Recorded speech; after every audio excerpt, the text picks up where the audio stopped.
Hi, this is Hank Kobler with ExtraPointFootball.com. This week's episode of Try This is going to look at the Denver Broncos. Tim Tebow's been getting on the field a little bit more. He's scored a rushing touchdown in a couple of games. So now we're going to look at the ways that the Denver Broncos could use the WIldcat formation, a staple of Miami's offense back in 2008, in order to boost their rushing game because they're passing for a ton of yards but losing a lot of games. That'll win in fantasy football, but that won't win in real life football. So let's look at ways to bolster the Broncos' rushing attack. You got Tebow lined up in the shotgun, of course. This is a staple of the Wildcat as a runner in the backfield. Tebow at this point is more of a runner than a passer, though he can pass the ball a lot better than your average running back.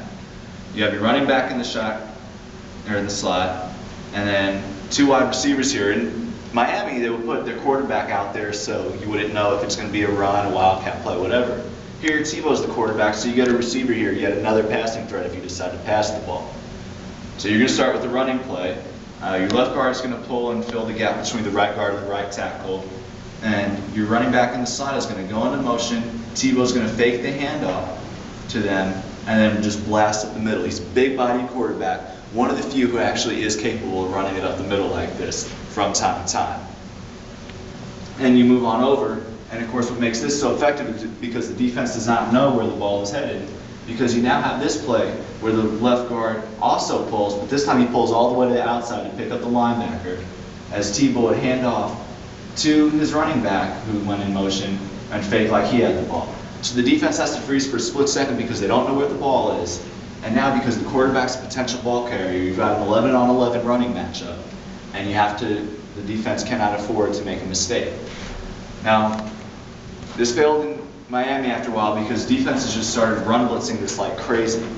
So what you do to combat that is you have a left-handed passer take the snap, because the left-handed passer can take the ball, roll left, splitting the defense still because they don't know if the running back has the ball or not.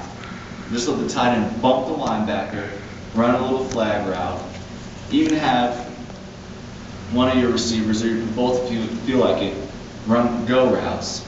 And this just adds a little diversity to your passing attack, or your running attack, because now defenses, the safeties can't creep up as much. If you have your safeties down right behind the linebackers because you see the Wildcats coming, now Tebow can drop back, make a simplified throw. He's still not ready to be a full-time NFL passer, but throws like this, any remotely decent college quarterback can tear up. And now he has options to throw to as he's running. He's on the run, he's left-handed, so running to the left helps him there while still splitting the defense with the running back on the way to the right. So if the Broncos did that, it just diversifies this package, allows them to run and not rely on Kyle Orton's arm so much, because being one-dimensional cannot win football games for long in the NFL. That's it for this week's Try This. See you next week on ExtraPointFootball.com. I'm Hank Kobler.